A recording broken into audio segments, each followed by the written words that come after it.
Autant que je sache, mes ancêtres sont arrivés au 19e siècle, à peu près à la moitié du 19e siècle. Enfin, c'est ce que je croyais. Et puis, quand j'ai regardé, il y a quelque temps, le site généalogiegenevoise.ch, j'ai vu qu'il y avait déjà des Mabus en 1830 par là. Alors, je ne sais pas si on est... Enfin, d'après la généalogie, on serait parents avec ces gens-là. Donc, je pense que des gens sont descendus de notre village d'origine qui est Beaumont, au pied du Salève, un peu plus haut dans le Salève, vers le Chable. Mais au fond, la famille commence effectivement vers 1800-1850, au temps où la Savoie n'était pas encore française et où les Genevois de ce coin de terre n'étaient pas encore complètement genevois, puisqu'il a fallu attendre la révolution phasiste de 1847 pour que les gens, les habitants des communes réunies, donc de ces communes qui ont été rattachées à Genève en 1816, de Savoie et du pays de Gex, soient pleinement genevois.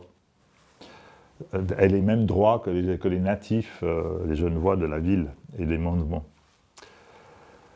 À l'époque, il n'y avait évidemment pas de frontières, mais ces aïeux se sont installés, pauvres comme Job, ou presque, dans une des maisons de chez Micheli, juste à la sortie du village de Lancy, en direction de Charroux. Et puis, en fait, ce qui s'est passé, c'est que, et je crois, parce que malheureusement, on n'a pas d'archives de cette époque. Celui qui a créé la famille et qui a laissé une trace historique à Genève et dans la commune n'a pas laissé d'archives.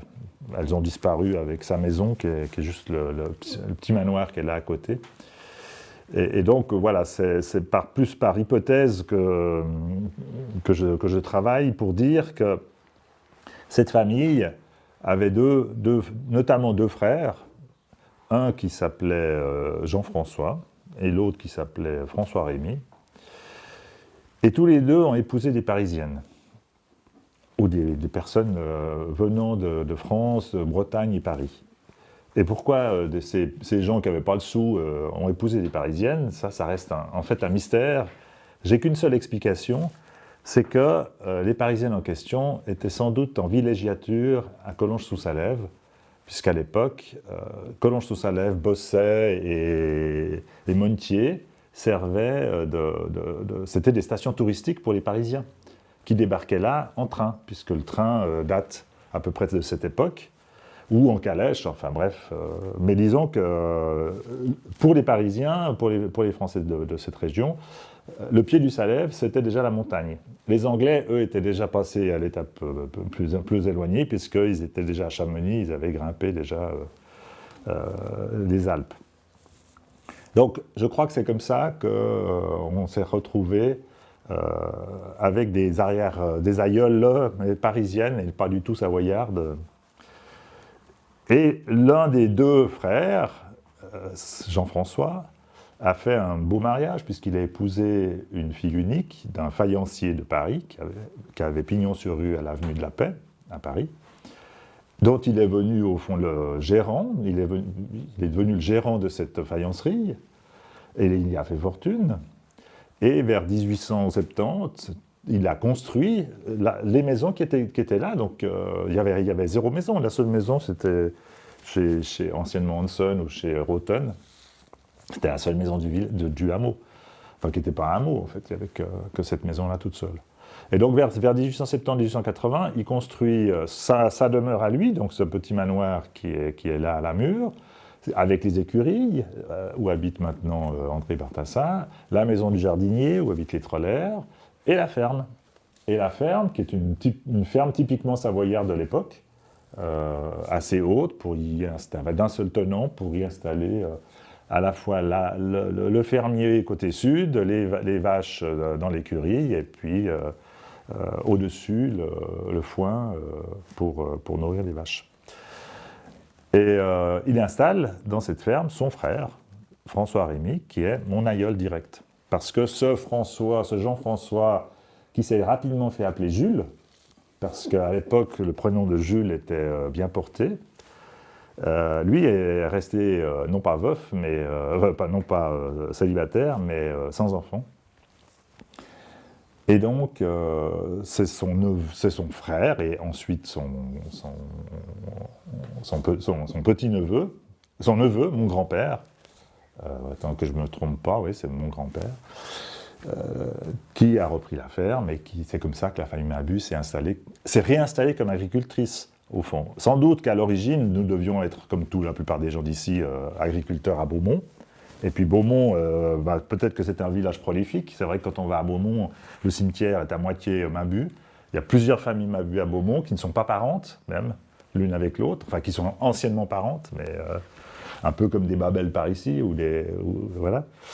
Et donc, c'est ainsi que les Mabus se sont installés là où nous habitons aujourd'hui, à la Mure. Ensuite, il y a eu... Alors, cet arrière-grand-oncle est devenu... s'est installé là, une fois qu'il a eu fait fortune à Paris, il a vendu, en 1900, il a vendu son commerce à Paris. Il n'a pas fait de très bonnes affaires avec les chemins de fer russes, puisqu'à l'époque, tout le monde investissait dans les chemins de fer russes, mais enfin bref, ça ne l'a pas empêché de s'installer comme gentleman farmer, on va dire. Il est devenu maire de la commune, et il est devenu député au Grand Conseil, et il est mort en fonction, pratiquement, en 1925, comme, je crois, à la fois maire et président du Grand Conseil. Et c'est aussi pour ça que mon père s'est appelé Jules, qui est né, en fait, en février 1926, donc quelques mois après le décès, ou même quelques semaines après le décès de cet arrière-grand-oncle, enfin de ce qui est pour moi l'arrière-grand-oncle. François Rémy, donc mon arrière-grand-père, a eu un fils et 4 filles. Et donc c'est mon grand-père, le fils, qui a repris la ferme. Et les 4 filles se sont mariées, et c'est comme ça que nous sommes parents, cousins, avec les Roguet, les Babel de Plan-les-Ouates, enfin de Hadarard, enfin ils ne sont pas très nombreux, mais enfin voilà, les Savigny aussi d'Arard, et puis, qui c'est que j'oublie, Favre, et d'où est issu notamment Michel Pont, l'entraîneur. Donc voilà, grande famille, en grande partie installée ici, hein, ils n'ont pas été chercher leur mari bien loin. Favre, c'était l'ancien instituteur aussi de Composières. Et puis les Roguet, c'est les Dolétras, et puis d'autres familles, c'est aussi une famille nombreuse. Voilà, donc ce qui fait notre cousinage plus ou moins proche. Et puis, donc mon grand-père, qui était fils unique, il a repris la ferme, mais il a eu 2 enfants, mon père et ma tante, Marie-Angelo. Et il est décédé prématurément en 1942, quand mon père avait 17 ans, je crois, 16-17 ans. Et ma tante, Marie-Angelo, devait avoir une vingtaine, tout juste 20 ans. Et donc mon père a repris la ferme, au fond, sans grande possibilité de faire autre chose. Il aurait voulu devenir aviateur, mais bon, il n'a jamais été aviateur. Mais il a fait partie de cette génération d'agriculteurs qui n'avaient pas beaucoup de terrain. La ferme n'était pas très grande. Mais c'est quelqu'un qui avait été formé, qui avait fait juste l'école primaire obligatoire à Composières, hein, il n'a jamais fait grand-chose de plus, il n'a pas pu faire beaucoup plus de formation, mais c'est quelqu'un qui était très curieux, qui avait l'envie d'innover, et puis qui n'aimait pas trop le bétail, donc assez rapidement, les 2 vaches qui restaient sur la ferme ont disparu. Il a resté un cheval pendant 2-3 ans, puis ensuite le cheval a aussi disparu au profit du tracteur. Et la ferme, à l'époque, qui était, comme toutes les fermes, une ferme de polyculture, enfin lui, quand il l'a repris dans les années 40, donc en pleine guerre, c'était une ferme comme toutes ces fermes qu'on voyait d'ici, hein, c'était polyculture, on faisait un peu de tout, aussi bien des fruits que des céréales, du jardinage, enfin du maraîchage, un petit peu de vigne dans la côte vers l'Annecy, et puis du lait, forcément, un peu de viande, des lapins, des cochons, voilà, c'était la ferme traditionnelle. Donc tout ça s'est vite transformé en une ferme essentiellement céréalière, donc il n'y avait plus de bétail. Le dernier cochon a été tué ici dans la cour en 1962. Et bouchoyé, c'est-à-dire transformé en viande comestible par mon oncle, qui était Pierre Angelo, qui était boucher de formation.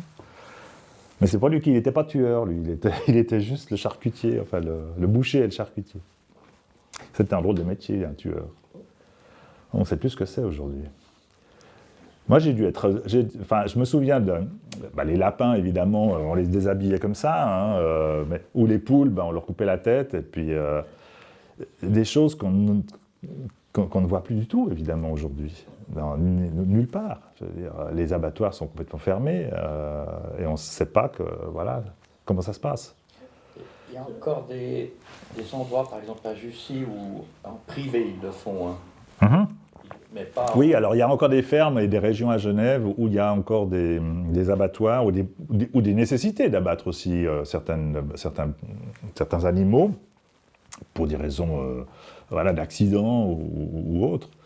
Mais c'est vrai que dans notre commune, ça fait très longtemps qu'il n'y a plus de vaches. Plus de vaches, plus de bétail. Les derniers, c'est Bourqui. Mais c'est vrai que moi, je me souviens encore, pourtant je n'ai pas vieux, mais je me souviens encore d'aller chercher le lait à la laiterie de Lancy, qui est sur la route de Fémé, juste à côté, avant la déchetterie, quand on va sur Charot, à droite, qui sert maintenant de local pour les petits jardins. Et on allait chercher le lait là-bas, on allait couler le lait 2 fois par jour. Il était pesé, il était réfrigéré, et puis quand on avait besoin de lait, on allait chercher avec le bidon de lait. Mais je devais avoir, c'était sans doute avant les années 60, tout juste, ça a dû se fermer à peu près vers la fin des années 50, je pense. Parce que je me souviens aussi que les premiers berlingots triangulaires qu'on allait acheter chez Joie, en fait, qui avait succédé à Ravet, à l'épicerie, qui est toujours là, qui n'a pas changé d'ailleurs, c'est à part le fait qu'on lui a mis un auvent de station-service pas très beau, la maison n'a pas bougé depuis des années. C'est d'ailleurs moi ce qui me frappe à Cros-le-Roson. Le centre de Cros-le-Roson, c'est-à-dire la place de Cros-le-Roson, elle n'a pas bougé d'un iota depuis 60-70 ans, quoi. C'est assez étonnant. Et je pense que ce n'est pas très sain, mais enfin bon, c'est une autre affaire. Bon, j'en reviens à mon père. Donc lui, il a repris l'exploitation, il l'a rapidement transformée en petite exploitation céréalière. Il a été parmi les cofondateurs de ce qu'on a appelé les CETA, c'est-à-dire les Centres d'études techniques agricoles. Tout ça a été motivé par ce qu'on a appelé plus tard, au fond, on ne savait pas à l'époque que ça s'appelait comme ça, mais c'était déjà la Révolution verte, en fait, dans les années 50. C'est-à-dire que sont arrivés les tracteurs, ils étaient déjà là avant-guerre pour les grandes fermes, mais pour la plupart des autres, c'est après-guerre que ces tracteurs sont arrivés. Des tracteurs qui faisaient 35 chevaux. Aujourd'hui, un tracteur normal, il en fait 150 ou 200. Mais c'était déjà une révolution. On n'imagine pas la révolution que c'était d'avoir un tracteur de 35 chevaux. Et avec les tracteurs sont arrivés les engrais chimiques et les traitements chimiques aussi, qui ont juste multiplié par 3 la production. Et ça correspondait à une époque qu'on a complètement oubliée aussi aujourd'hui, qui était une période où on sortait de la guerre, la Grande Guerre de 30... Enfin, pas la Grande Guerre c'était celle de 14, mais la guerre de 39-45, où la Suisse avait survécu tant bien que mal dans différentes circonstances, mais aussi quand même grâce au fait qu'il y avait eu une mobilisation sérieuse, organisée, de produire suffisamment de nourriture pour nourrir toute la population. Ce qui n'avait pas été fait en 1914, et donc c'est par le manque de préparation en 1914 que toute l'officialité, au fond toutes les autorités se sont mis sur pied de guerre, c'est le cas de le dire, voyant bien dans les années 30 que les choses pouvaient mal tourner, et elles ont mal tourné. Donc c'est ce qu'on a appelé le plan Wallen, qui a fait qu'on a produit énormément, beaucoup plus que d'habitude, et qui a fait que la population suisse a grandement évité la disette. Même s'il y a eu des rationnements, il n'y a pas eu de malnutrition ou de... voilà. Et donc, cette idée de produire en quantité, et aussi en qualité, mais surtout en quantité, c'était quelque part dans l'ADN de l'agriculture. À l'époque, on disait produisez, on s'occupe du reste. Et l'agriculture, jusque dans les années 89, jusqu'à la chute du mur de Berlin, l'agriculture suisse était une agriculture très soviétique, au sens où les propriétés n'appartenaient pas à l'État, bien sûr, mais la totalité de la production était achetée par l'État, ou presque, ou quasiment, et très encadrée. Et donc le paysan avait des prix de vente de sa production fixés à l'avance, fixes, c'est-à-dire qu'ils n'évoluaient pas selon les surproductions, les sous-productions, comme c'est le cas souvent dans la production agricole, qui est très sensible à la météorologie, donc à des années de disette ou à des années grasses, comme nous la raconte la Bible ou d'autres histoires. Tout ça avait été gelé, au fond, grâce à la prise en charge par la Confédération des productions, et principalement des productions de lait et de viande et de céréales. Donc c'était les trois productions, et de pommes de terre, on va dire, c'était les quatre éléments principaux de la nourriture. Et donc ces paysans, ils ont accueilli la Révolution verte avec enthousiasme.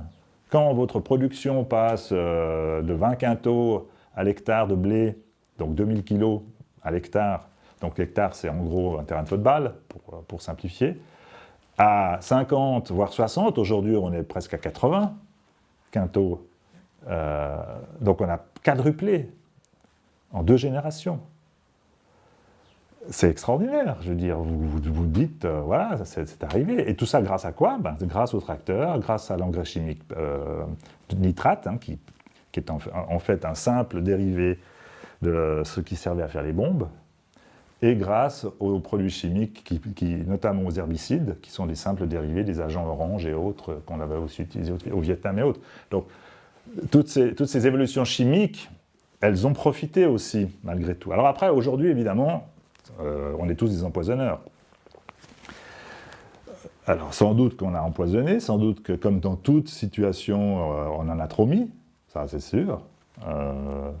Mais c'est vrai aussi des médicaments. Dès que les médicaments sont arrivés, les gens ont abusé des médicaments, encore aujourd'hui. C'est vrai de toute nouveauté qui apparaît comme une panacée.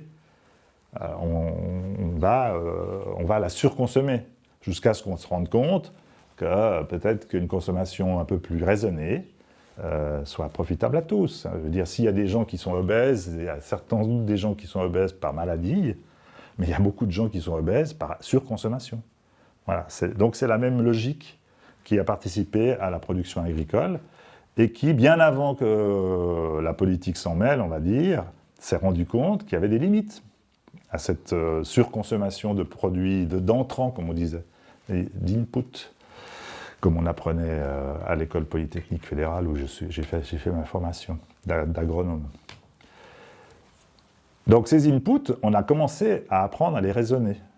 Et d'ailleurs, en France, on ne parle pas d'agriculture intégrée ou d'agriculture bio, on parle d'agriculture raisonnée.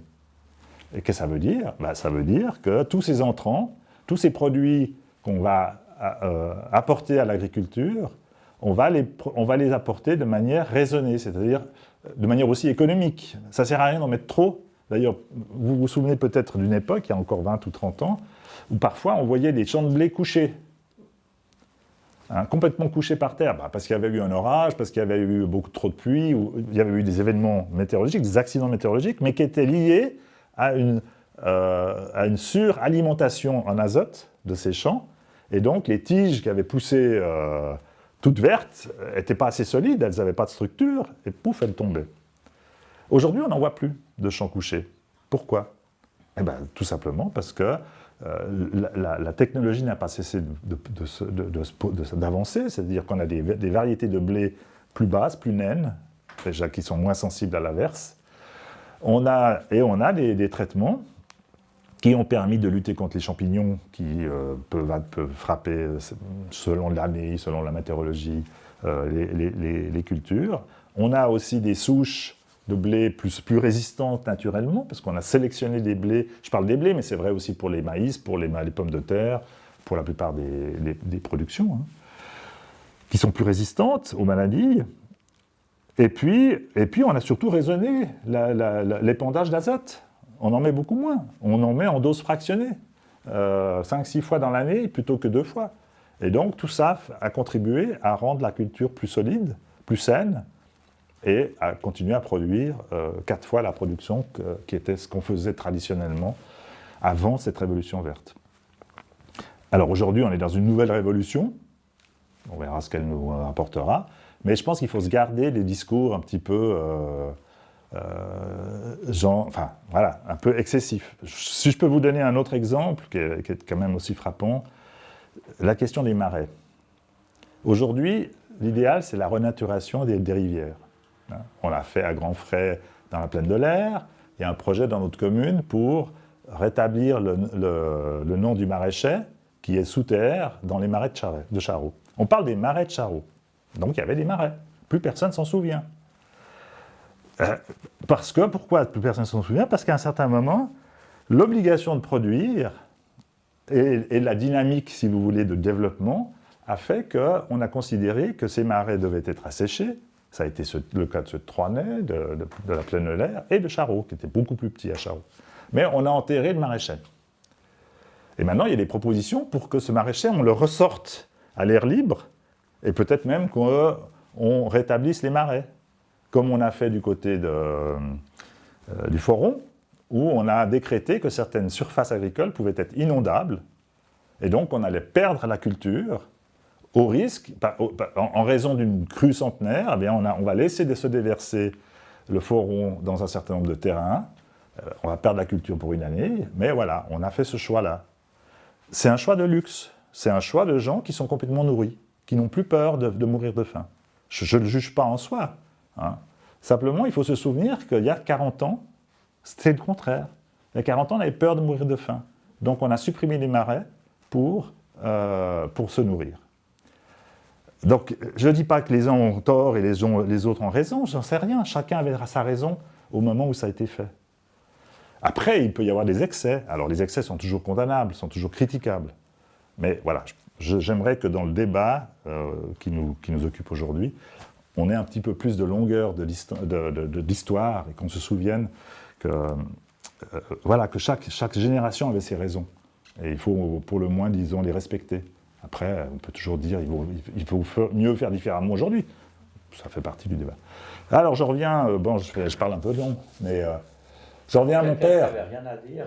Non, mais, oui, mais parce que je parle pas de moi. Là, je parle pas de moi, donc je parle de mon père. Donc lui, il a été un des fondateurs avec mon père, oui, mais Jules Mabut. Voilà. Jules Mabut, donc né en 1926, qui a repris la ferme en 1942, quand il avait 16-17 ans, avec sa mère, Camille Palu, qui, elle, est née à Fémé. Donc, les Palus, ils sont originaires de Savoie aussi, hein, comme toutes ces familles venues là. Peut-être qu'il faut rajouter un petit élément historique. Pourquoi tous les paysans d'ici sont catholiques? À quelques exceptions près. Et les exceptions, je vous en parlerai après. Parce que, et notamment pourquoi les Bartas, qui sont aussi catholiques, officiellement, sont fermiers depuis 3 générations chez les Micheli. Eh bien, ça tient à l'accord, enfin au contrat, au pacte, je cherche le mot exact, je ne l'ai plus, il va venir signé avec les Savoyards entre Genève et la Savoie en 1754, je crois, ou 7. Traité, voilà. Et dans ce traité, il est stipulé que les Genevois ont le droit de s'installer en terre catholique, donc à Nancy notamment, à condition que les terres continuent d'être exploitées par des fermiers catholiques. Et c'est comme ça qu'une partie des terres continue. Alors, dans certains cas, ça n'a pas été suivi, et voilà, l'histoire a fait que. Puis ensuite, il y a des familles qui ont même changé de religion. Mais il se trouve que, ou de parti politique, peu importe, hein, mais il se trouve que la majorité des paysans de l'époque, parce qu'aujourd'hui il n'y en a plus que Aujourd'hui, il n'y a plus que 2 paysans, en fait. Hein. Il y a Georges Huillot et puis Aurélien Lacrat, pratiquement. Tous les 2 sont catholiques, d'ailleurs. Enfin, officiellement, de naissance. Je ne sais pas quelle est leur pratique, peu importe. Mais voilà, donc cette région est d'extraction catholique parce que savoyarde, hein, rattachée à la Genève protestante, sans qu'on leur demande leur avis en 1815 et 1816, sont devenus des gens complètement intégrés à la vie publique. Et puis, mais je reviens sur l'agriculture. Donc mon père, Jules Mabut, né en 1926, donc, qui a pris le prénom de son grand-oncle à qui nous devons ces bâtiments, est devenu donc agriculteur en 1942, a créé les CETA avec quelques autres paysans dans les années 50, et en partie, c'était dû à une sorte de motivation aussi chrétienne, catholique à l'époque. Les années 50, c'est les années des prêtres ouvriers. Et j'en parle parce que je suis tombé sur ce bouquin-là, ce type que je ne connaissais pas, hein, Franz van der Hof-Beursma. Eh bien, c'est un prêtre paysan qui a été un des fondateurs de Max Havelaar. C'est pour dire que toute cette période d'après-guerre, ça a été vrai aussi chez les protestants. Hein. Les protestants ont eu une sorte de renouveau aussi à cette époque, après la guerre. Il faut imaginer la guerre. Je veux dire, nous, on ne sait pas ce que ça veut dire. Une Europe qui s'entre-déchire, je veux dire, des chrétiens qui s'entretuent. C'est juste apocalyptique. Et dans des proportions industrielles, je veux dire. Bon. Et puis 2 fois dans le même siècle. C'est hors d'imagination aujourd'hui.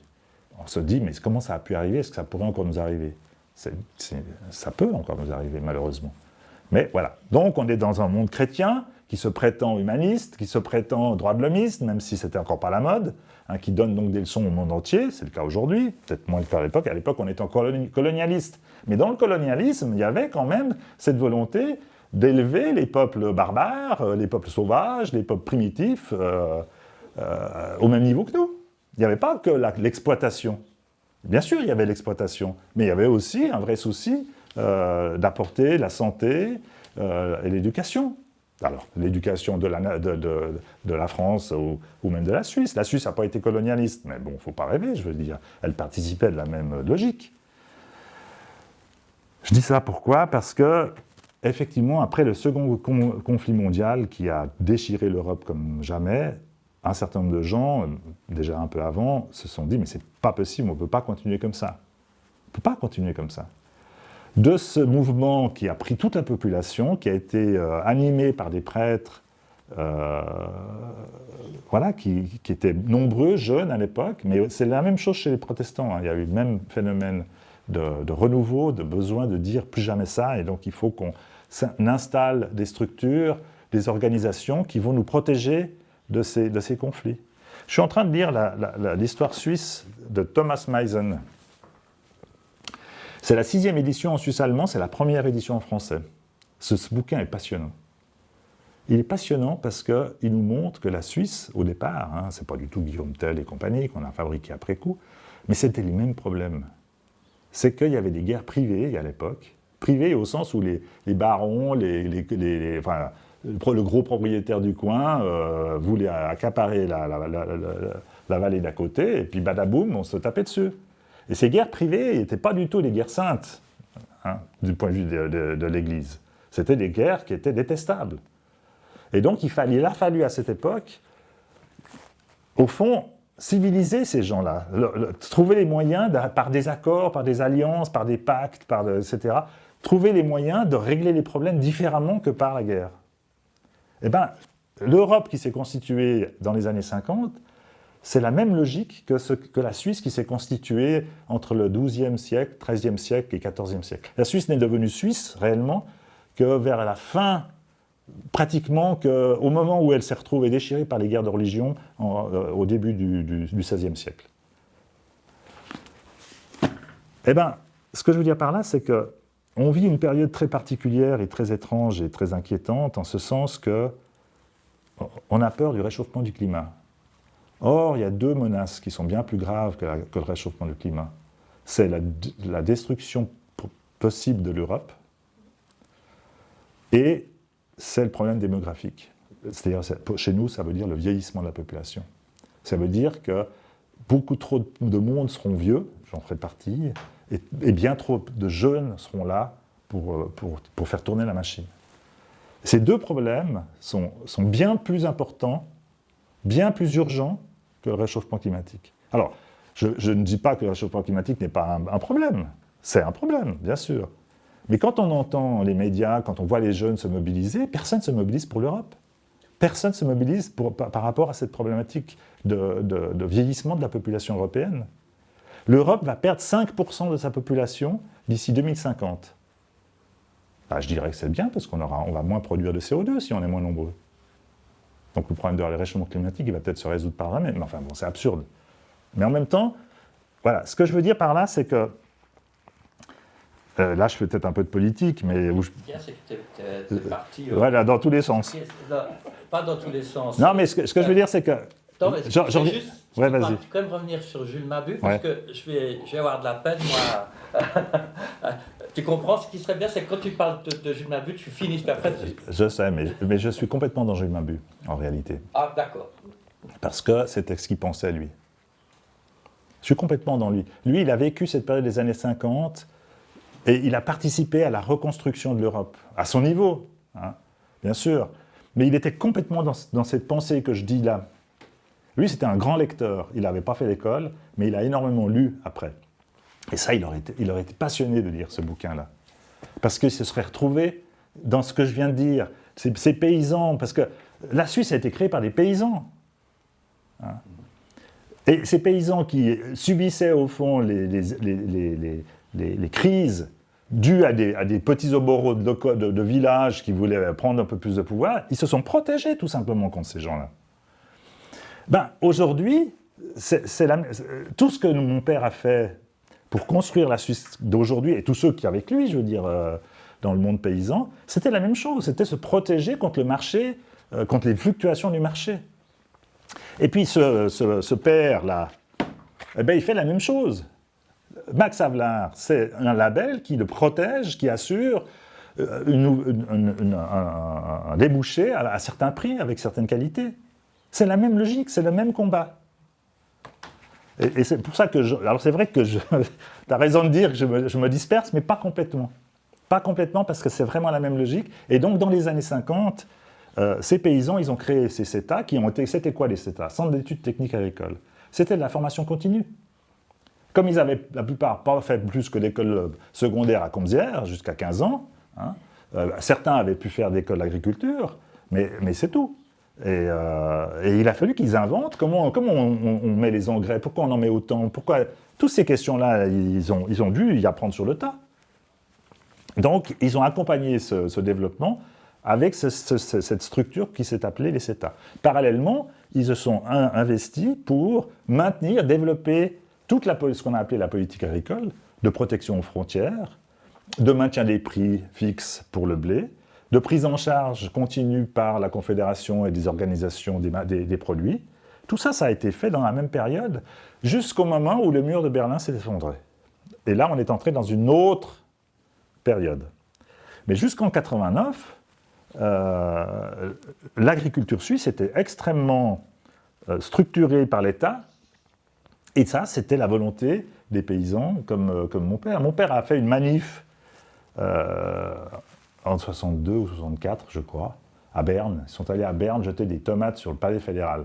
À l'époque, c'était l'époque où il y avait des surplus, des trop de beurre, des montagnes de beurre, des montagnes de lait, des montagnes de tomates valaisannes qu'on jetait dans le Rhône, etc. Bon, donc certains les ont jetés sur le palais fédéral. C'était quoi le but? C'était alors que justement, on était confrontés, si on veut, à un drôle de situation, c'est-à-dire que les paysans qui étaient encore à l'époque bénis des dieux par la population suisse parce que leur production avait permis à la Suisse de survivre pendant la guerre, produisaient trop grâce à la Révolution verte. Donc c'était un problème d'ajustement de la production par rapport à la demande. Et ça a pris un certain temps. Et comme la Confédération disait encore, mais il n'y a pas de problème, vous produisez, nous, on s'occupe de valoriser et de vendre les produits, les paysans, ils ont produit. Et ça a créé des montagnes de beurre et des montagnes de tomates et de pommes dont on ne savait pas que faire, et puis qu'on jetait de temps en temps. Et puis on faisait des manifestations à Berne pour dire à la Confédération, mais faites votre boulot, quoi. Nous, on produit, vous nous demandez de produire, on produit. Bref. Ça a été jusqu'en 89. Alors, quand je dis ça a été jusqu'en 1989, évidemment, tout s'est adapté progressivement. Il a fallu réduire les productions. Il y a beaucoup de paysans qui ont disparu. Hein. La preuve, c'est notre commune. En 1960, il y avait peut-être encore une dizaine de paysans. Peut-être même plus. Peut-être 12, 15, je ne sais pas. Aujourd'hui, il n'y en a plus que 2. Et c'est vrai dans plein d'autres communes comme ça. Et pourtant, c'est plus que 2 paysans. Ils produisent largement de quoi nourrir la population suisse. Donc ils sont devenus beaucoup plus productifs. Simplement, on leur demande aujourd'hui, la Confédération ne garantit plus les prix et ne garantit plus non plus complètement les protections à la frontière, ça dépend des productions. Et voilà, donc les paysans sont obligés de passer à l'étape commerce. Je vends en direct à la ferme, ou dans l'organisation des paysans, je m'organise pour qu'on puisse tenir les prix. Parce que c'est toujours la question, hein, c'est de tenir les prix. Donc voilà, mon père, il a été ça, et donc au niveau des institutions, lui, il a été très actif dans ce qui existe toujours, la Chambre genevoise d'agriculture, qui s'appelle Agri Genève aujourd'hui. Il en était le président, pour faire évoluer l'institution, la politique agricole. Et puis, oui, j'avais fait le lien aussi avec donc, ces prêtres qui étaient de la même génération, qui eux, sur le plan spirituel, se disaient il faut reconstruire l'être humain, ces chrétiens qui se sont entretués depuis 50 ans, il faut qu'on arrive à trouver le moyen de vivre ensemble. Donc il y a eu 2 actions qui ont été faites. Il y a eu l'action des prêtres ouvriers qui sont entrés dans un secteur qui avait renié l'Église, qui avait rejeté l'Église. Il y a eu l'action comment est-ce qu'on les appelait c'est des moines prêcheurs, en fait, qui venaient faire des récollections à Comzières et ailleurs. Pendant 15 jours, ils vous remontaient les pendules. Et puis, hop, mon père était membre de la JOC. La JOC, c'est la Jeunesse ouvrière catholique française. À l'époque, il était très lié aux paysans français. Et donc, c'est grâce à la JOC que les centres d'études techniques agricoles ont été construits. Donc, tout ce mouvement était... Et puis, la troisième chose qui s'est passée à ce moment-là, c'est l'écuménisme. C'est-à-dire qu'on s'est dit aussi, mais c'est pas possible de continuer à s'entretuer entre chrétiens. Même si on a des choses où on n'est pas d'accord, on doit pouvoir arriver à cohabiter. Donc le mouvement écuménique s'est beaucoup développé à cette époque, et Genève a été, plus ou moins toujours, un centre de l'écuménisme. Même si les religions ont beaucoup disparu, pendant toute cette période, ça a été un élément très fort. Dans la cohésion sociale, dans le vivre ensemble, qu'on dit aujourd'hui. Donc mon père a été actif dans tous ces domaines. Et voilà, donc après, les choses ont évolué. Lui, c'était plus un intellectuel quelque part qu'un paysan. Il s'est bien rendu compte que sa ferme était trop petite Puis c'était pas vraiment un entrepreneur au sens je crée un nouveau truc. Il l'a fait, mais un peu poussé par un autre paysan de Troisnay qui s'appelait Pierre-Louis Bidot, donc l'oncle du Bidot actuel, qui était beaucoup plus entrepreneur dans l'état d'esprit. Et donc on a eu des petits veaux qui étaient là-dessous pendant quelques années, des petits veaux qu'on nourrissait avec le maïs. Enfin bref, il y a eu des projets comme ça. Lui-même avait planté un verger de pommes. On a même planté, là sur la pente juste en face de nous, un verger de cerises. Voilà, on a quand même à chaque fois essayé d'élargir le panel des productions, mais ce n'était pas son truc. Lui, c'était la politique plutôt, la réflexion, la lecture des grands penseurs, et puis voilà, c'était ça son bonheur et son projet. Et puis quand il est devenu un peu aveugle, il ne pouvait plus lire, il pouvait plus il a décidé qu'il était temps de s'arrêter, donc il s'est arrêté. Donc ça fait 21 ans maintenant qu'il s'est donné la mort. Donc à l'époque, ça a évidemment choqué le monde. C'était exactement D'ailleurs, Marie-Louise Bartassan nous le redit régulièrement. Donc, c'est la dernière chose qu'elle a eu à faire comme maire de Bardonnay. C'était l'éloge funèbre de mon père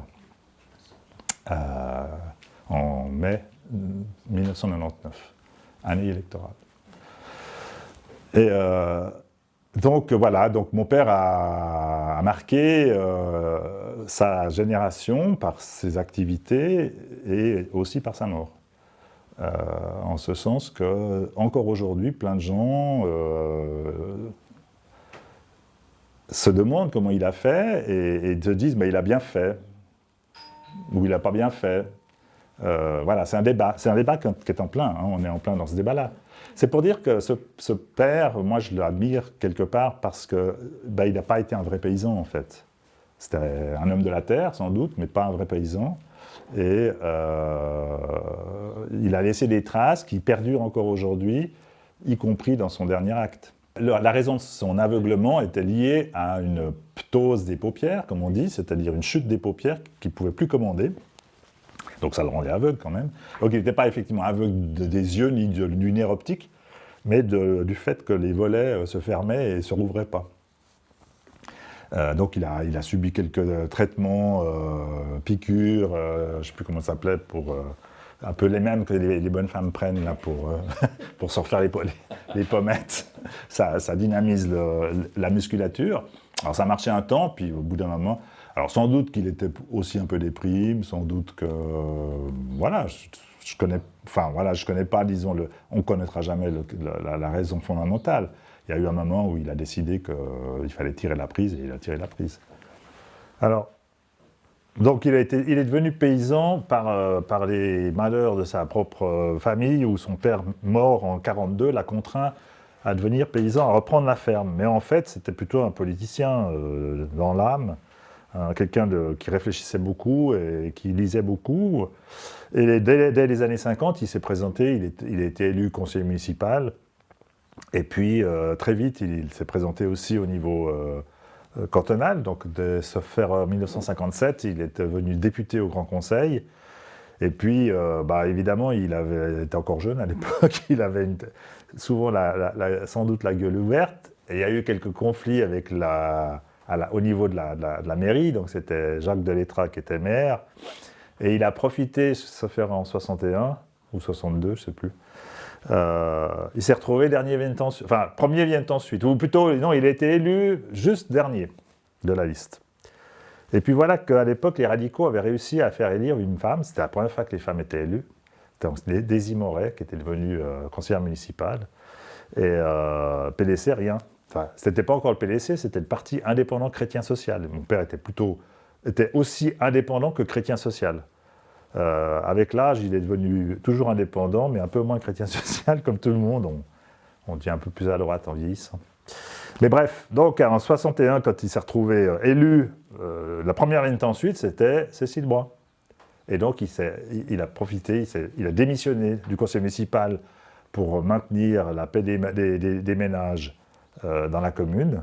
Et c'est comme ça que Cécile Brun a été élue, en même temps que Daisy Moret, conseillère municipale à l'époque. Et donc lui, il a continué sa carrière cantonale.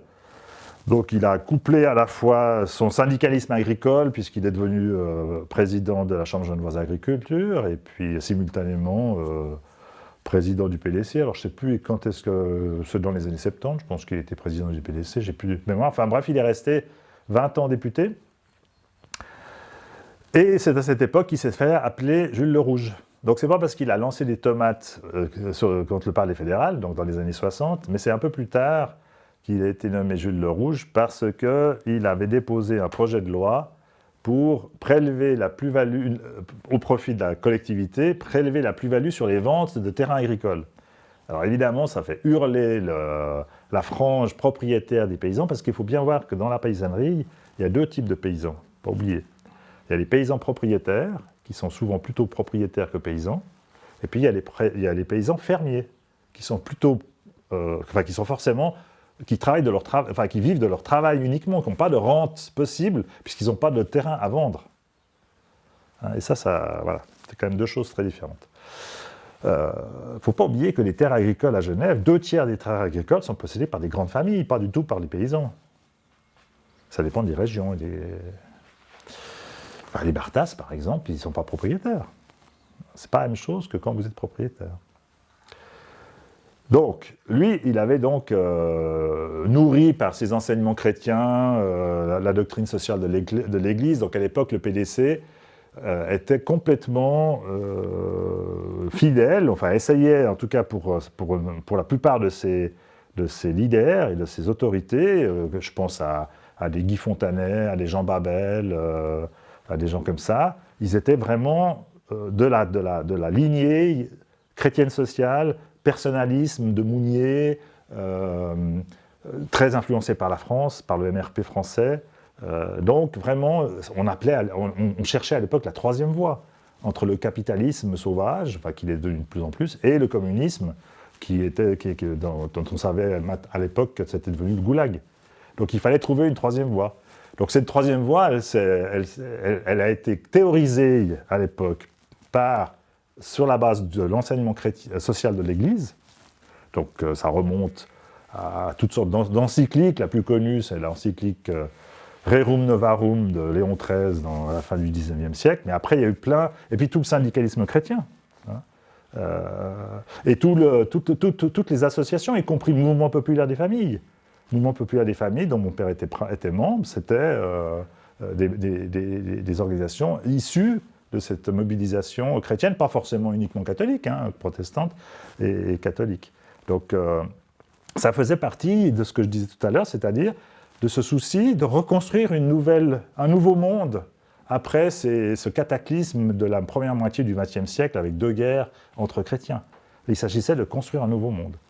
Donc, et le PDC a joué un rôle à l'époque central. Il a eu jusqu'à 1/5 des députés. Il y a eu, je crois, au plus fort, il y a eu 21 députés démocrates chrétiens. Et ça participait aussi au niveau européen. C'était la démocratie chrétienne italienne, c'était la démocratie chrétienne allemande, hollandaise et d'autres régions, espagnoles. Bref, il y avait une sorte de mouvement à l'époque qui était très lié aussi donc, à ce mouvement chrétien social dans les églises. Et mon père était vraiment dans ce mouvement-là. Et puis, naturellement, il est devenu en 1975, Jacques Delettra a quitté la mairie. Lui, il venait, est-ce qu'il avait quitté le Grand Conseil? Peut-être pas, ou il était encore député tout juste. Et puis, c'est Jacques Delettra qui a dit un jour au caucus, Jules, c'est ton tour. Et c'est comme ça que ça s'est fait. Il s'est fait élire maire 3 fois. À l'époque, je veux dire, c'était simple. Il y avait Parti radical, Parti PDC. Il n'y avait pas des grands projets. Enfin, les grands projets étaient presque déjà en voie de terminaison. En 1977, on inaugure la salle communale. Donc tout était fait. Et à cette période, il y avait eu précédemment un événement dont on fête le 750e anniversaire cette année. Tout le monde l'a oublié. Qu'est-ce qu'on fête cette année, en 2020 ? Quelque chose qui a donné lieu à une formidable fête dans la commune. C'est en 1270 la donation par l'évêque de Genève de l'église, la chapelle sans doute de Composières, aux Chevaliers de Malte. Et donc c'est le début de l'installation des Chevaliers de Malte. Il n'y avait rien sans doute à l'époque. Peut-être une chapelle, on n'en sait rien. Mais en tout cas pas de château, ni rien du tout. Et donc c'est à partir de ce moment-là que la Composières entre dans l'histoire, en fait. C'est la première fois qu'on voit le mot Composières vraiment dans un document officiel. Et donc ça, à l'époque, il y avait une sorte de dynamique, ça c'était encore sous l'époque de la mairie de Jacques Delettra, il y a eu une dynamique qui s'est créée, et ça a été la première fois qu'on a créé une fête populaire, costumée, qui a laissé des traces mémorables dans la tête de beaucoup de gens ici.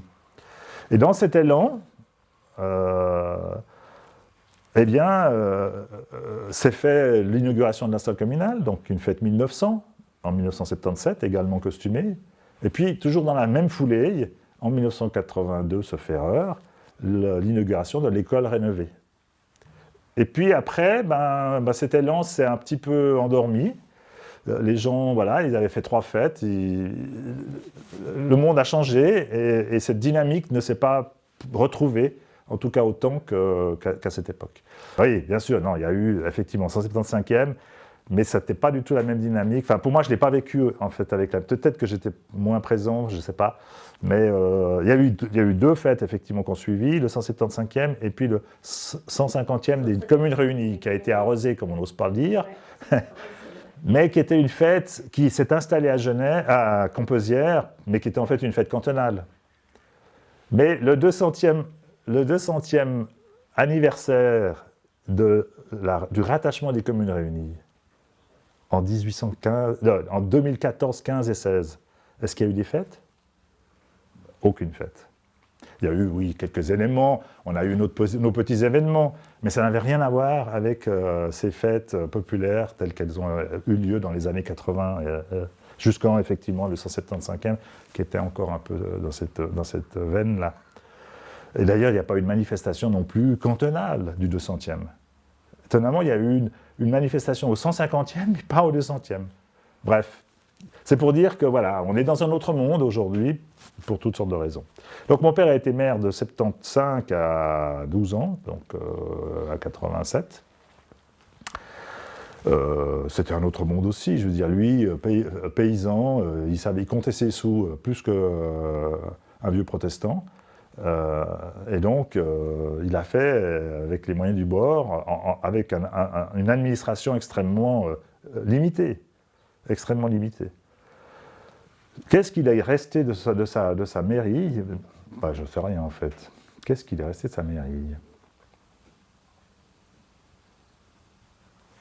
Au niveau bâtiment, il y a eu des rénovations, des entretiens, mais je ne crois pas qu'il y a eu, je ne me souviens pas, tout d'un coup, je réfléchis à haute voix, je ne crois pas qu'il y a eu d'éléments. Lui, au fond, son rêve, enfin sa gestion, c'était que la vie communale se passe de la meilleure manière possible, avec le minimum de dépenses possible. C'était ça son credo, minimum de dépenses possible. Mais par contre, il était très sensible au fait que le règne du binôme PDC radical ne pouvait pas durer. Il était sensible à la fois parce qu'il était très ouvert à toutes sortes d'autres courants, et il se rendait bien compte qu'au niveau du Grand Conseil, des élections du Grand Conseil, bah les gens d'ici, ils ne votaient pas PDC et radical. Ils votaient socialiste, ils votaient Parti du Travail, ils votaient libéral, etc. À l'époque où le PLR n'existait pas encore, n'était pas encore fusionné. Donc c'est pendant sa mairie qu'il a décidé d'ouvrir la liste du PDC à des hors-partis, qui étaient vraiment des vrais hors-partis à l'époque.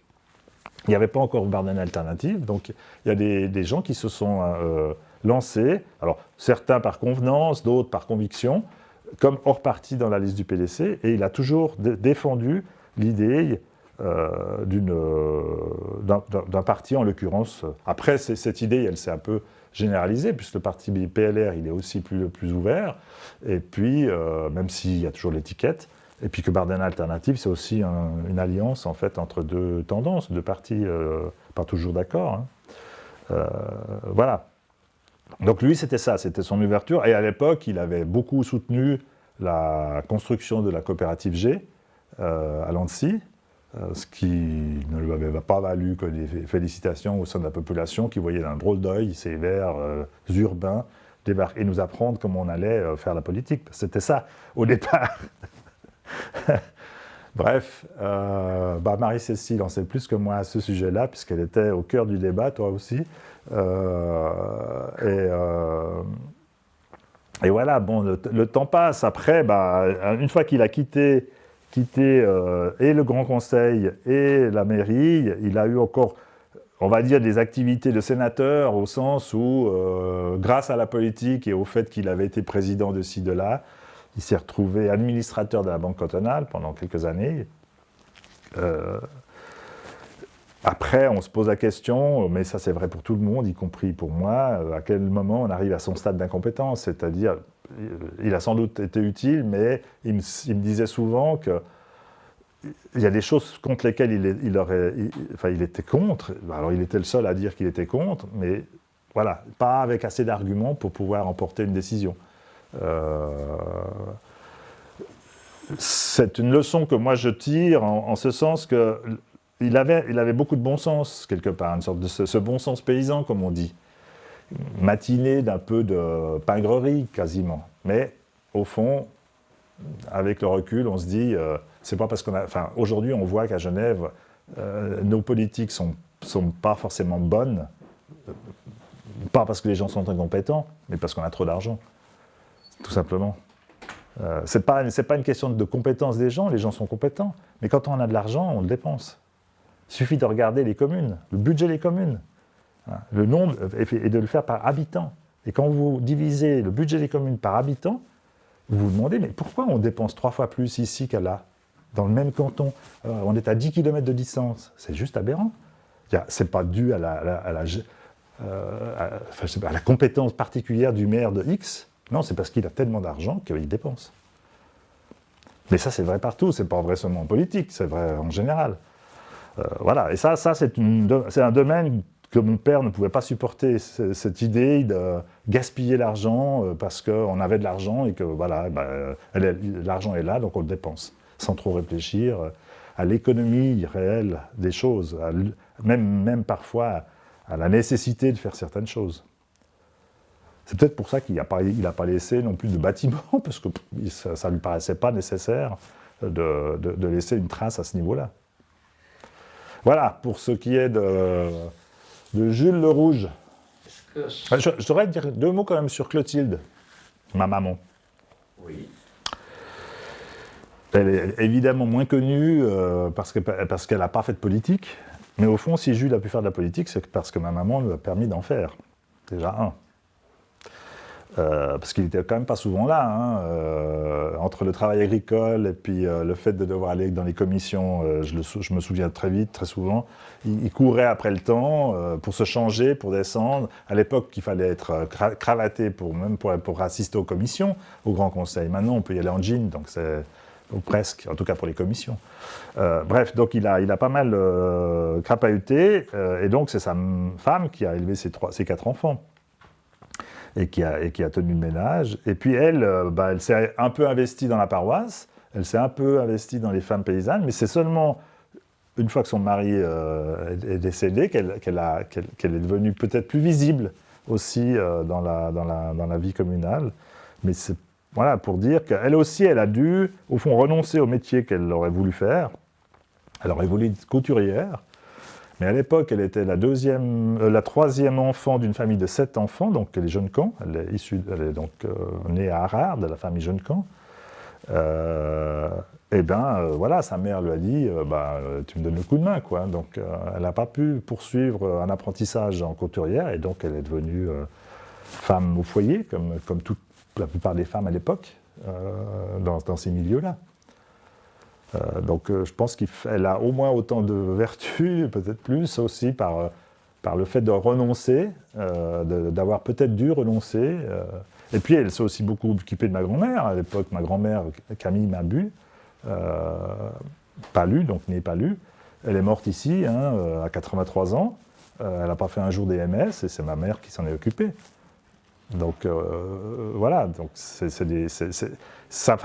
n'a pas émergé au produit national brut de l'époque, comme aujourd'hui toute l'activité des bénévoles, des mères de famille ou des pères de famille qui ne sont pas salariés, des proches aidants dont on parle beaucoup, tout ça ne figure pas au produit national brut. J'ai eu beaucoup de chance dans ma vie. D'abord, je suis né en 1954. 1954, c'est la bataille de Dien Bien Phu, c'est-à-dire c'est le début de la fin de la colonisation. C'est aussi le début de la guerre d'Algérie. Évidemment, je m'en souviens pas, je le sais, parce que j'aime l'histoire et que j'ai lu un peu ce qui s'est passé à l'année de ma naissance. Et c'est le début des prêtres ouvriers, enfin c'est en plein prêtre ouvrier, c'est le début de tout ce que j'ai raconté par rapport à mon père. Et donc évidemment, je me suis inscrit un peu dans ses pas à lui. J'ai eu la chance, voilà, de réfléchir, c'est-à-dire, à l'époque, il y avait encore des prix à l'école de Conzières. Il y avait des promotions, on était soit devant l'école, soit dans l'allée des marronniers à l'époque. Il y avait des marronniers à côté de l'église. Et puis je me souviens de Jacques Delettra, de tout le conseil municipal, en costume-cravate, en plein mois de début juillet. Il faisait une chaleur terrible, enfin sous les marronniers ça allait. Et puis qui appelait les élèves pour recevoir leur prix. Et donc je faisais partie de ceux qui ont reçu des prix. Et je crois à l'époque, sauf erreur, que j'ai été le seul dans ma volée, oui, dans ma volée, parce qu'il y en avait eu d'autres avant, avoir été en latine, le cycle d'orientation, tous les autres étaient entrés en général. Donc, voilà, j'ai suivi un cursus. Ensuite, je suis allé au collège Voltaire. J'étais la première volée à ne pas aller au collège Calvin, puisque c'était à ce moment-là qu'il y a eu plusieurs collèges. Et j'ai suivi mon cursus normalement. Voilà, j'ai bénéficié en fait de mai 68, non pas parce que j'ai participé, j'avais 14 ans en mai 68. Donc j'étais complètement largué, dans un monde quand même encore très catholique, très fermé, très voilà. J'étais gentil garçon, un peu agnant sans doute. Et j'ai bénéficié de mai 68 en ce sens que pendant, je sais pas, les 5-10 ans qui ont suivi, il n'y avait quasiment plus de dictée à l'école. Donc, moi qui n'étais pas terrible en orthographe, j'ai bénéficié de ce laxisme ou de ce libéralisme, je ne sais pas comment il faut le qualifier. J'avais des idées, donc je pouvais faire des dissertations sans trop de difficultés, mais elles étaient souvent truffées d'erreurs. Mon père était encore plus handicapé que moi, puisqu'il était dyslexique. Donc son écriture était vraiment parfois difficile à comprendre en raison de cette peine. Mon frère en a un peu, et mes sœurs aussi en ont un peu hérité. J'ai été moins affecté que de ce handicap, et puis je m'en suis sorti comme ça. Grâce à mai 68, je le dis, parce que j'ai jamais été sanctionné pour mes fautes d'orthographe. Et je continue de penser aujourd'hui que l'orthographe tel qu'il continue d'être enseigné coûte une fortune à enseigner l'orthographe. Je veux dire, c'est un gaspillage éhonté. Surtout ça reste quand même quelque chose qui participe de l'exclusion sociale et professionnelle. Quelqu'un qui peut se voir fermer des carrières parce qu'il est malheureusement handicapé dans l'orthographe. Et je continue de penser que c'est un vrai problème, pas seulement en français, hein, mais dans toutes les langues. Il y a un phénomène où les clercs, alors je ne sais pas si c'est les clercs qui ont décidé qu'il fallait écrire pharmacie avec un PH et qu'en italien on peut se contenter d'un F, mais ça fait partie de ce genre de problème.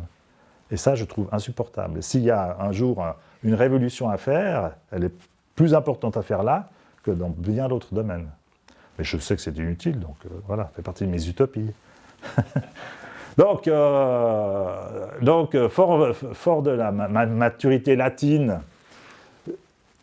j'ai donc fait 7 ans de latin, donc une langue morte qui est morte et qui restera morte. Et pour moi, elle est morte, mais bon. Mais enfin, il s'est trouvé que j'étais peut-être pas assez bon en maths ou que je me sentais pas assez en maths. J'aurais peut-être dû faire scientifique. Enfin bref, j'ai fait une maturité latine. Et à ce moment-là, je me suis dit, bon, qu'est-ce que je vais faire ? Je ne me voyais pas trop entrer à l'université. Là, il y a eu sans doute un atavisme familial.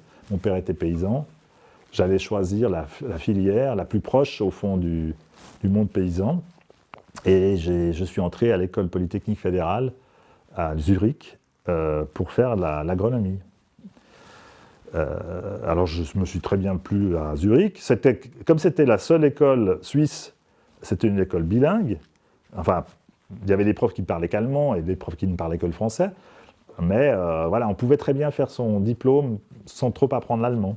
Ce qui m'est arrivé d'ailleurs, parce que je ne parle toujours pas très bien l'allemand. Je le comprends, mais je suis plus du tout fluent en allemand.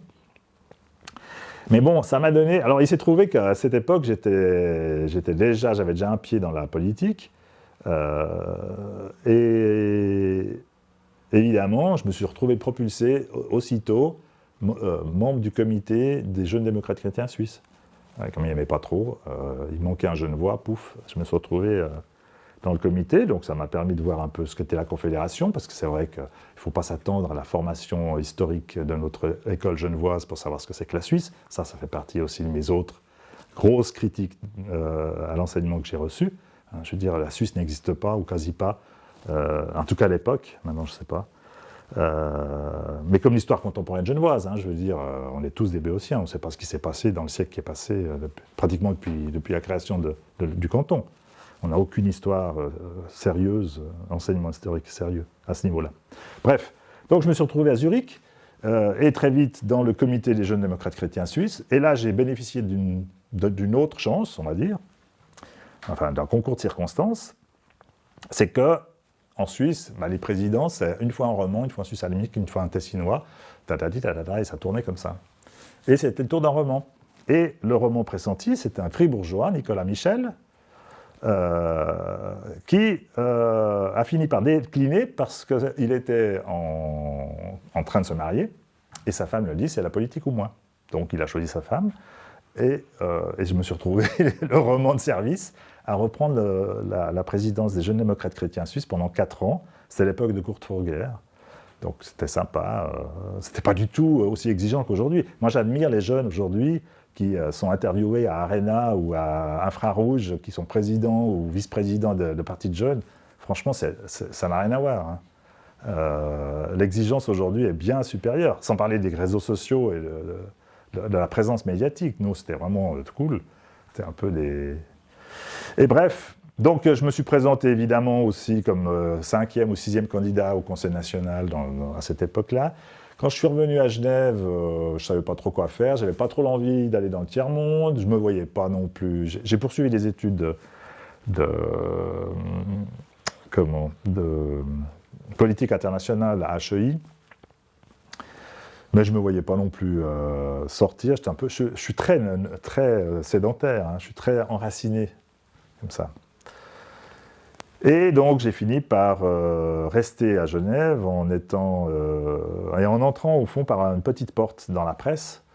Je suis devenu le rédacteur, puis rédacteur responsable du journal du PDC de l'époque, qui s'appelait Communauté, qui était un journal quasi hebdomadaire, sauf pendant les périodes de vacances, donc on va dire à l'époque une 40aine d'éditions par année. Voilà, et c'est comme ça que j'ai appris mon métier. Et il s'est trouvé que ce journal a été imprimé successivement à la rue de la Colline, c'est la rue de la Colline, où il y avait l'imprimerie Sprint de la Voie ouvrière. Pas de la Voie ouvrière, de la Vie sportive, pardon. Et puis ensuite, la Vie sportive et l'imprimerie, on était encore au plomb, hein, c'était vraiment comme l'agriculture avant les tracteurs, au quasi. Après, Communauté a dû chercher un nouvel imprimeur et il est arrivé au Journal de Genève. Et donc, je suis entré au Journal de Genève par Communauté, où j'y étais en fait quelqu'un d'extérieur qui finalisait la mise en page du journal dans l'atelier du Journal de Genève. Et bon, il fallait que je trouve, au bout de mes 2 ans de formation à HEI, je n'ai pas vraiment terminé ma formation par un diplôme, il fallait que je trouve quelque part un point de chute, enfin que j'entre quand même dans la vie active. Donc j'ai un jour répondu à une offre d'emploi du Journal de Genève comme secrétaire de rédaction. Et un peu à ma surprise, j'ai été accepté. C'est le jour où j'ai été qualifié de traître par une députée du PDC que je bien connue quand même, puisqu'elle était maire de Plan-les-Ouates, pour tout dire, parce que j'entrais évidemment dans le cœur du Journal de Genève, enfin du Journal de Genève du Parti libéral. Des banquiers. Mais il faut dire qu'à l'époque, ça m'avait permis à moi de me recentrer. J'étais évidemment, comme jeune, plutôt taxé de chrétien social. Et à Claude Meunier qui m'a engagé. J'étais le dernier à être engagé par Claude Meunier avant qu'il soit lui-même remercié. Ça m'a permis aussi de manifester son indépendance par rapport aux banquiers qui, déjà à l'époque, renflouaient régulièrement le Journal de Genève. Et donc j'ai appris mon métier là-bas, j'étais très heureux, c'était super parce que c'était une petite équipe et on était vite aux manœuvres, hein, parce que le dimanche, il y avait 3 rédacteurs, puis c'était moi comme secrétaire de rédaction qui finalisait le journal. Et voilà, je suis resté au Journal de Genève pendant 6 ans, je crois, quelque chose comme ça, jusqu'à ce que, nouvelle chance, nouvelle opportunité, et que je n'avais pas du tout sollicité et qui m'a un peu surpris, parce que je ne connaissais pas la personne qui me sollicitait, c'était Daniel Cornu, qui me téléphone et qui me dit « Vous ne voudriez pas devenir, on ne s'était jamais vu, hein, vous ne voudriez pas devenir chef de la rubrique locale à la Tribune de Genève ?» Je me suis dit à quoi je dois cette soudaine proposition, que j'ai évidemment accepté, parce que je me suis dit, il faut saisir les opportunités quand elles viennent. Donc je suis devenu chef de la locale à la Tribune de Genève, où j'ai vécu pendant, ça c'était dans les années 80, jusqu'à... donc là aussi, les réseaux sociaux n'existaient pas, il y avait les 3 journaux, la Suisse, la Tribune, le Courrier, enfin il y avait 4 journaux et le Journal de Genève, donc il y avait une concurrence au sein de ces médias. Les journalistes étaient tout puissants au sens où aucune communication ne se faisait qu'à travers le journal. Il y avait très peu il y avait des renéotypés, des machins comme ça, mais c'était très faible. Donc la politique, l'information passait à 80% à travers les journaux, la radio et la télévision. Et à l'époque, la radio et la télévision faisaient peu de local. Donc c'était vraiment les journaux sur lesquels était assis l'information locale et l'opinion et le débat. Et c'est à ce moment-là qu'on disait... je crois que ma carrière a été beaucoup déterminée par Françoise Buffat. Françoise Buffat était rédactrice parlementaire au Journal de Genève et on l'avait qualifiée à l'époque de 8e conseiller d'État. Pour dire le poids d'un journaliste qui n'avait pas sa plume, qui trempait volontiers sa plume dans un encrier acide, même du Journal de Genève. Bon, tout ça est arrivé pour que j'arrive enfin à encore une autre nouvelle opportunité, alors encore plus sidérante et encore plus inattendue, c'est qu'en 1991, ouais, ça doit être 91 ou 91, je reçois un téléphone d'Olivier Vaudot, qui venait d'être élu président, élu conseiller d'État, chef du département des finances, qui me dit, je ne l'avais jamais vu non plus, qui me dit, vous ne voudriez pas devenir mon secrétaire général ? Là, j'ai quand même beaucoup hésité, je me suis dit, le saut est quand même un peu grand, et puis qu'est-ce que je vais faire comme secrétaire général au département des finances ? Bon, je connaissais un peu les finances, je m'intéressais un peu au sujet, mais je n'avais pas grande idée, je n'avais aucune formation de droit, ni de sciences politiques, ni de sciences économiques, ni de rien du tout. Et puis bon, j'ai demandé un peu de temps pour réfléchir, puis finalement je me suis dit, s'il pense que je suis assez bon pour qu'il me sollicite, je vais y aller, on verra bien. Alors j'ai dit oui. Au bout de 3 mois, je lui ai dit, écoutez, je crois qu'on va se quitter en bons termes parce que c'est trop, quoi. J'arrive pas à maîtriser la totalité de la matière. Et puis j'ai pas non plus j'ai pas la routine administrative. Je débarquais comme ça, comme journaliste. J'avais pas l'autorité par rapport à l'administration, qui n'était pas du tout méchante. Ils m'ont accueilli avec beaucoup de sympathie et beaucoup d'aide. Mais à l'époque, il faut dire que le département des finances, c'était un peu le département géré par Jules Mabus, c'est-à-dire c'était pingre. Il y avait très peu de moyens. Le département des finances, c'était surtout l'administration fiscale, qui était un État dans l'État, parce que déjà, historiquement, les deux administrations étaient séparées géographiquement. Elles venaient d'être réunies par Jules Ducret, qui avait créé l'Hôtel des Finances. Mais en fait, c'est vraiment un truc interne. L'Office du personnel, ça gère tout le personnel de l'État, donc c'est rattaché aux finances, voilà. Et puis, il restait en fait le budget de l'État.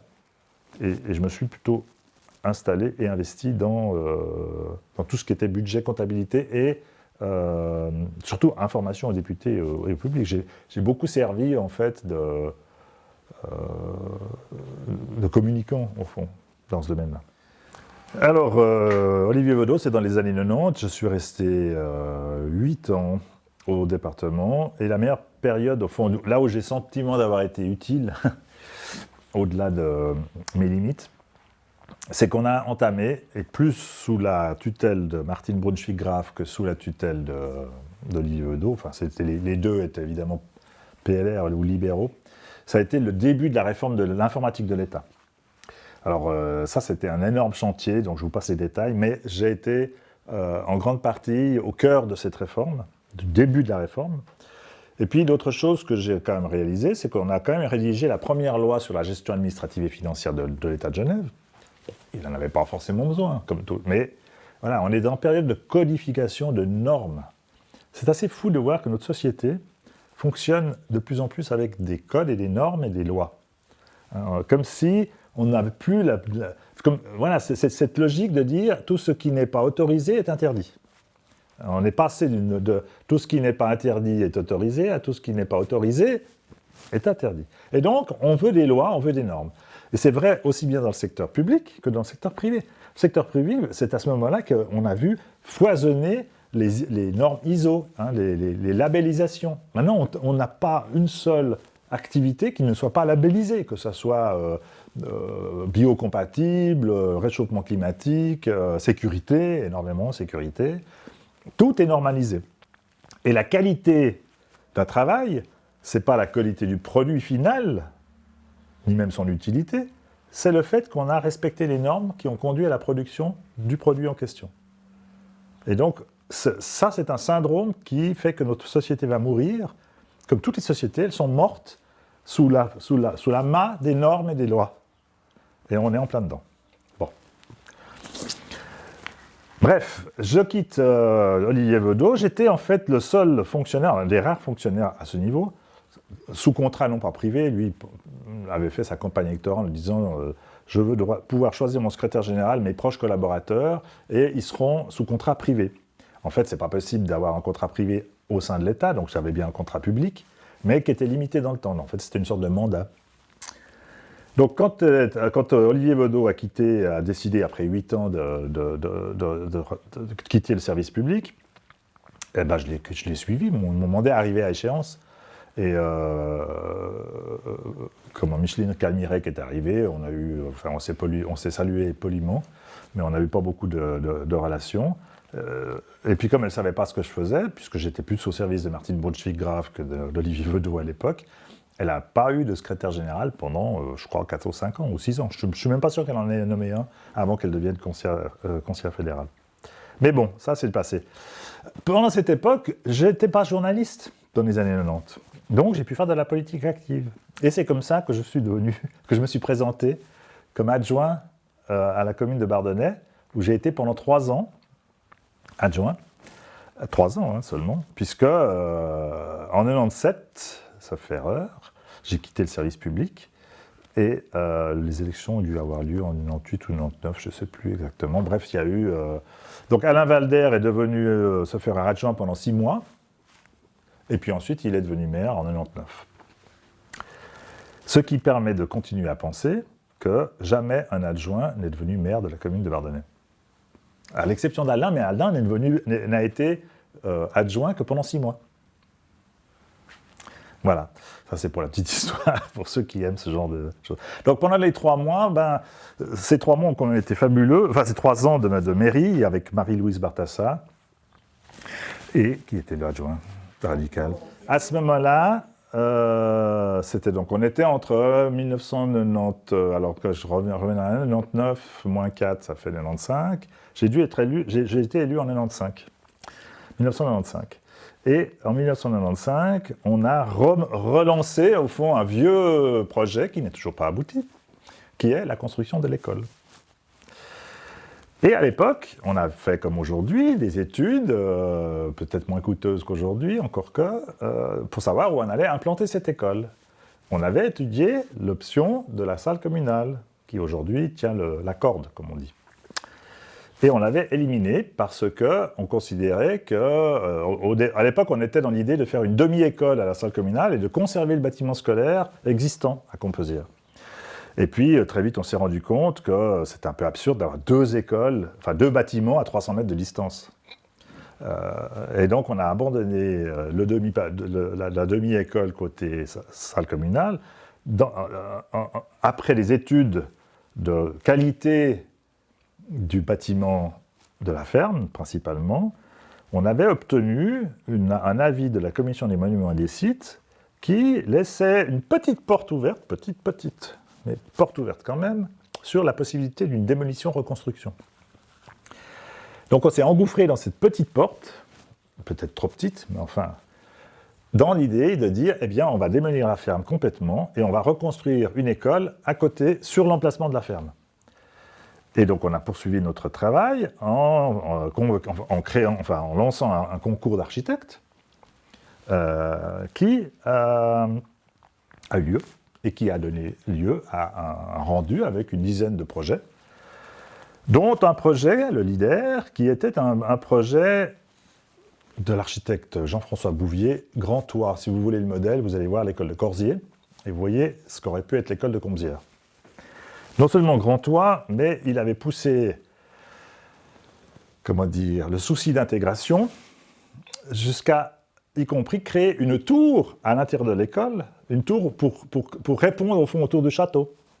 Donc l'idée, pour lui, c'était d'avoir un bâtiment complètement incorporé dans les grands toits que sont Composières, à l'exception de l'école Camoletti, donc l'école de Composières, construite en 1900, pur produit de l'architecture Camoletti, qui n'a rien à faire à Composières, en fait. C'est ça la verrue à Composières, c'est l'école. Mais bon, elle est là. Donc, les architectes qui ont répondu au concours, il y avait deux types d'architecture. Celle de Jean-François Bouvier qui est sortie en tête, donc très intégrante, très grand toit, avec même une tour pour dire on est dans une sorte de lieu historique. Une très bonne école à l'intérieur. Hein, du point de vue pédagogique, c'était très bien fait. Du point de vue de l'extérieur, on peut toujours se discuter. Et puis les autres architectes, tous les autres faisaient des écoles cubiques. Genre de ce qu'on voit aujourd'hui, comme les villas, hein, paf, paf, cube. Le cube a évidemment pas beaucoup plu à la population, et donc tout le monde était content du projet. Sauf que, à l'époque, il y avait une grande bataille au sein de l'architecture, déjà, enfin encore, toujours. On n'est pas les seuls à avoir échoué, hein, je veux dire, le musée d'art et d'histoire, il est toujours en panne. Mais tout ça parce qu'on a une bande d'architectes qui sont incapables de se mettre d'accord. Bref. Donc, nous, on a été doublement victimes à la commune de Bardonnay. Et je pense qu'il est important que ça soit dit, et clairement dit, et il faut que je travaille mon blog pour le dire. On a été victime, de cette guerre des architectes qui, à l'époque, ne juraient et ne pensaient que par des écoles cubiques. Alors, ceci dit, je dis qu'ils ont raison à Composières. Pourquoi ? Et ça, je l'ai compris qu'après, malheureusement. Je ne suis pas sûr que j'aurais pu influencer la décision, mais c'est seulement après que j'ai compris qu'ils avaient raison. Enfin, qu'ils avaient une raison qui était acceptable, ou qu'on aurait pu accepter et qu'on aurait pu exposer à la population, et donc qu'on aurait pu aboutir. Avec une école cubique à Composières, à l'emplacement de la ferme actuelle. C'est que quand vous regardez Composières, que vous n'êtes pas né à Composières, et que vous le regardez avec un œil aussi neutre que possible, vous vous rendez compte que Composières, c'est 3 bâtiments, enfin 4 avec la ferme, qui chacun marquent leur siècle, mais qui ne sont absolument pas intégrés les uns avec les autres. Il y a le château, qui est une maison forte, carrée, du Moyen-Âge, à qui on a ajouté des tours, pour en faire un château comme on les dessine à l'école. Il y a l'église, qui est une typique église qu'on dessine aussi à l'école, hein, un clocher, un bâtiment, qui est beaucoup plus grande que le château, en volume. On le voit très bien depuis sa connaît d'Arves. Qui a été donc agrandi à sa dimension actuelle en 1830. Il y a l'école Camoletti, la fameuse école construite en 1900, qui n'a rien à faire à Composières, hein, qui est le produit de la République radicale, laïque, qui a imposé une école républicaine laïque à Composières au lieu du papisme conquérant à l'époque. Hein, on était juste à la sortie du Kulturkampf, il faut s'en souvenir.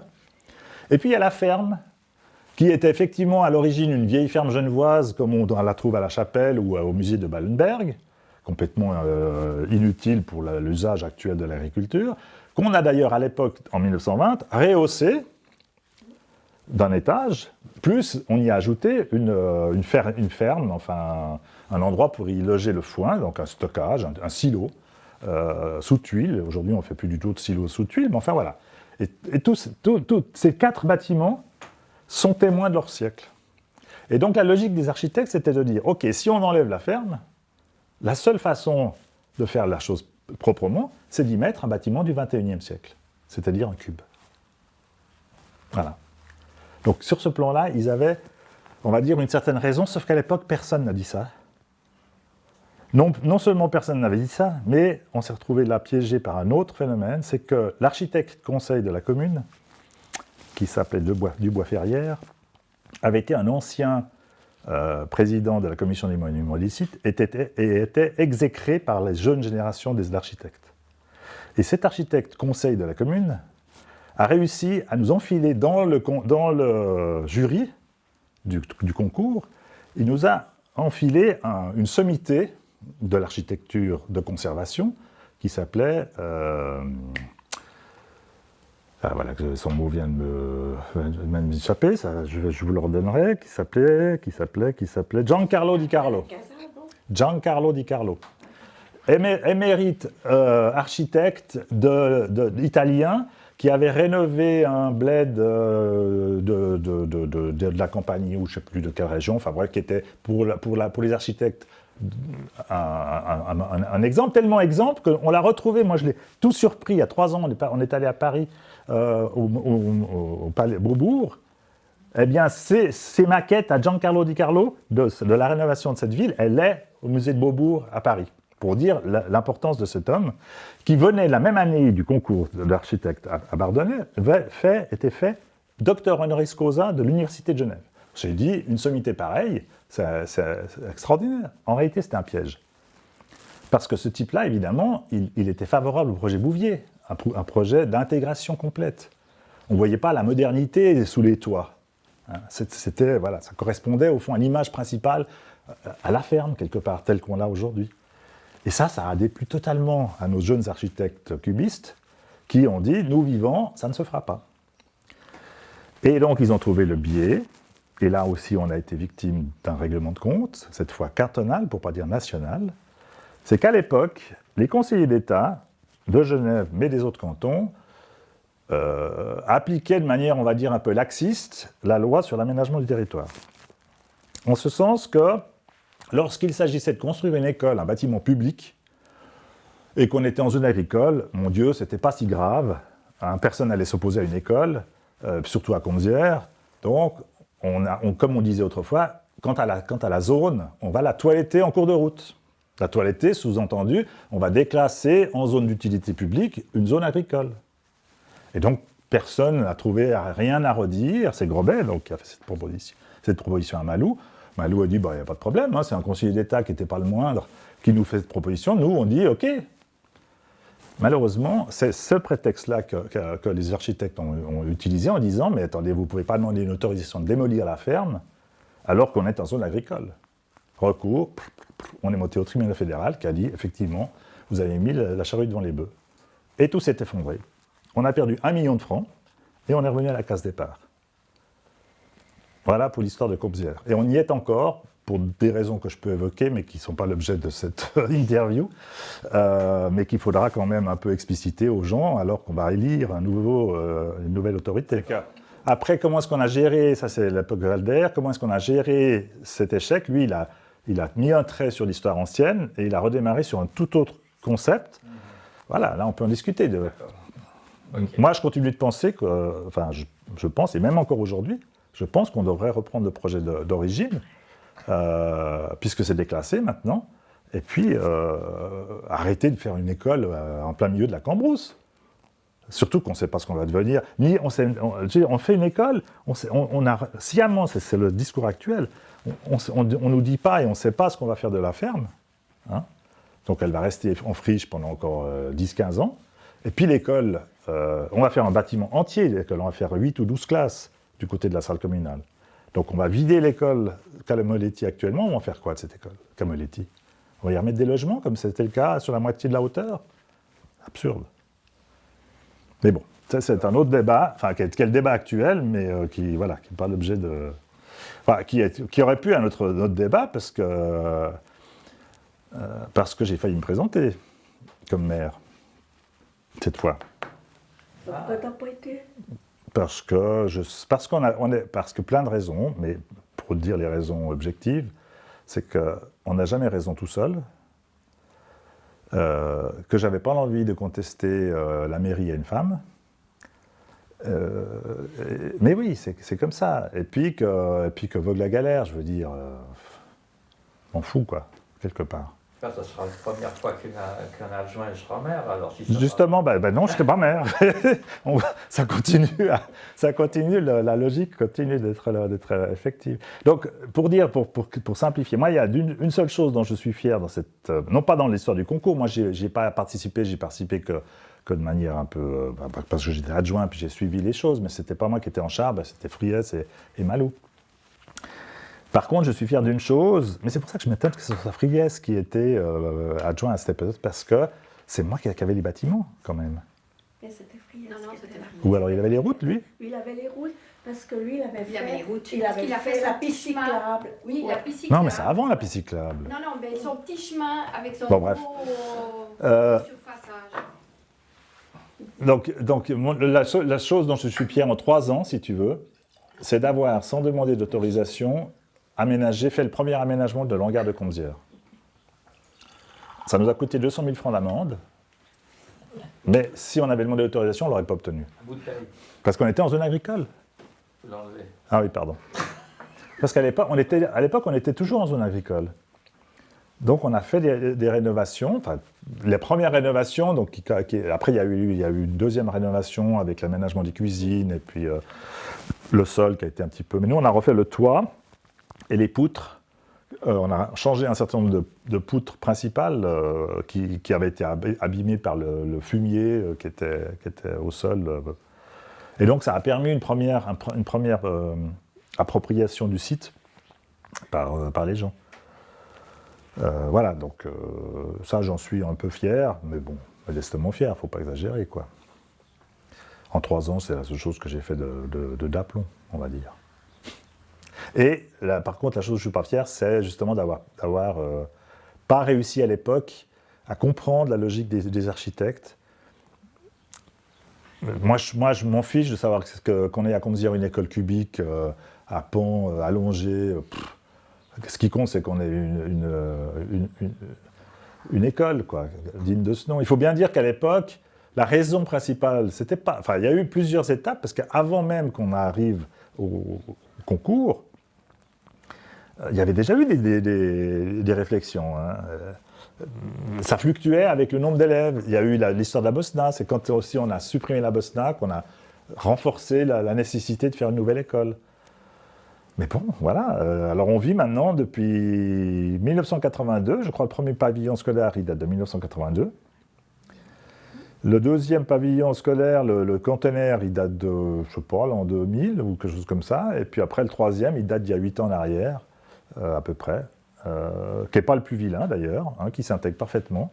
Au point que je me dis, mais pourquoi est-ce qu'on ne fait pas un deuxième pavillon provisoire dans le perpendiculaire ou dans le préau actuel, enfin je ne sais pas, on enlève les pavillons actuels, et puis, enfin les vieux pavillons, puis on fait un même bâtiment, puis la chose est réglée pour 3 francs 6 sous. Mais bon, c'est sans doute pas assez luxueux pensé pour nos élus actuels. Donc voilà, après moi je suis redevenu, donc quand j'ai fini ma période chez Baudot, je me suis dit, qu'est-ce que je vais devenir? Et là, j'ai de nouveau, alors c'est vraiment que j'ai eu des chances hein, dans toute ma vie, et ça va être le dernier point, parce qu'après, pour ma chance, c'était de me marier avec Marie-Cécile, évidemment, ce qui m'a rendu un peu plus suisse. Oui, parce que moi, j'étais très savoyard, je suis très savoyard dans l'âme. Je suis très catho-savoyard, en fait, quelque part. Alors que Marie-Cécile, elle est fribourgeoise, valaisanne et jurassienne. Alors, j'aurais peut-être dû marier une zurichoise ou une lucernoise pour... Mais enfin, Fribourg ou Lucerne, c'est la même chose. Bref. Ma dernière chance que j'ai eue, ça a été... Eh bien, au moment où j'ai quitté le service public, en 1997, il s'est trouvé que 2 mois après, mon ami, parce que c'est mon ami aujourd'hui, enfin c'était déjà mon copain à l'époque, Guy Métan, qui était rédacteur en chef de la Tribune de Genève, s'est fait débarquer. Et donc son successeur, qui était rédacteur en chef adjoint, Marco Cataneo, qui n'a pas fait une grande carrière dans la presse, mais qui est toujours dans le groupe... Enfin non, maintenant il n'est plus dans le groupe Edipresse, Intermédia, il est secrétaire ou chef de la communication de l'université. Donc lui a été propulsé rédacteur en chef. Pratiquement dans le même temps, j'avais envoyé mon offre de service à la Tribune, et puis il m'a dit, il n'y a pas de problème, tu peux devenir mon rédacteur en chef adjoint. Et c'est comme ça que je suis revenu à la Tribune. Et que j'y étais pendant 20 ans, dans différentes fonctions, et que j'y suis encore par le petit bout du doigt aujourd'hui, puisque je m'occupe encore des blogs de la Tribune. Donc plein de chances dans ma vie, franchement, trop.